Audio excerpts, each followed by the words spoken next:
Egipto, una tierra de faraones, dioses y monumentos eternos. Pero en su vasto imperio se esconde una de las historias más épicas jamás contadas, la historia del faraón y los israelitas. Hoy te la contaremos de una forma que nunca has escuchado. Conocemos la historia de Moisés y el Éxodo, pero ¿quién era el faraón? ¿Por qué no dejó ir a los israelitas? ¿Y qué fue lo que realmente ocurrió en esos días oscuros? Para entender esta historia, tenemos que viajar al antiguo Egipto. En el siglo XIII a.C., el poder de los faraones estaba en su apogeo. El faraón gobernaba con autoridad divina, visto como un dios viviente en la tierra. Cada faraón tenía el deber de mantener el orden, o Ma'at, y proteger a su pueblo.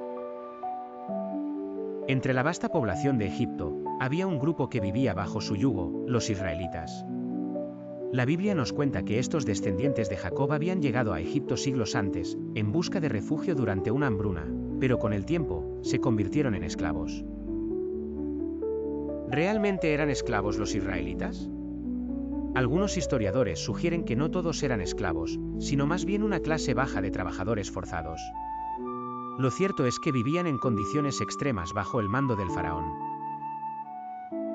Uno de los grandes debates entre los arqueólogos es, ¿quién era el faraón que se enfrentó a Moisés? Muchos creen que fue Ramsés II, el gran constructor. Su reinado fue largo y próspero, y durante su gobierno se erigieron monumentos que aún hoy en día nos dejan sin aliento. Ramsés II tenía todo lo que un faraón podía desear, riqueza, poder y un vasto imperio. Pero había un problema, los israelitas querían su libertad. Moisés, un hombre nacido entre los hebreos pero criado en la corte del faraón, sería el catalizador de uno de los eventos más importantes en la historia de Egipto y del pueblo israelita. Moisés se presentó ante el faraón con un mensaje simple pero poderoso: deja ir a mi pueblo. Pero el faraón, viendo a los israelitas como una valiosa fuerza laboral, no tenía ninguna intención de liberarlos.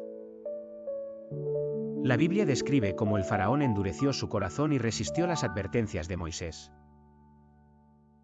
Lo que siguió fue una serie de plagas que devastaron Egipto: el agua convertida en sangre, la invasión de ranas, mosquitos, y la temible oscuridad que cubrió la tierra.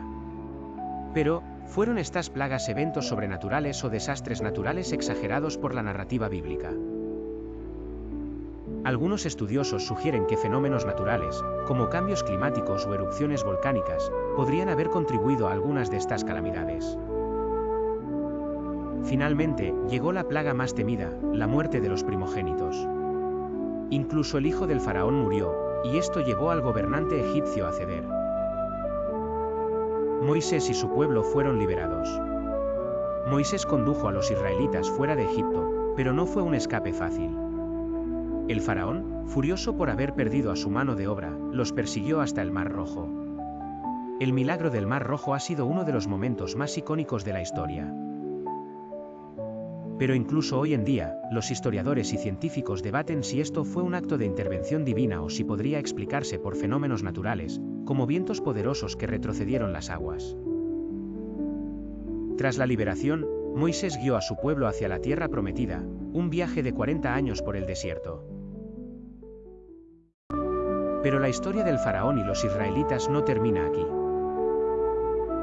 ¿Existen pruebas arqueológicas del Éxodo? Hasta hoy, no se ha encontrado una confirmación definitiva del relato bíblico en los registros egipcios, lo que ha llevado a algunos a preguntarse si el Éxodo realmente sucedió de la manera que se cuenta en las Escrituras.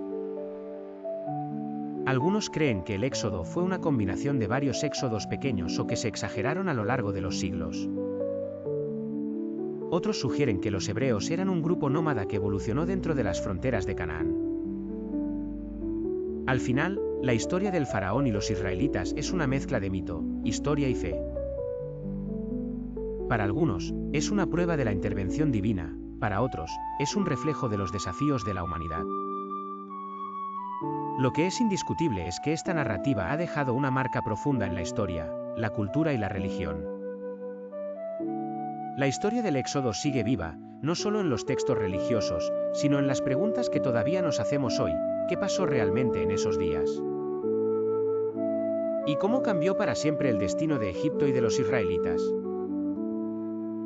La historia sigue viva, solo queda que tú decidas cómo interpretarla.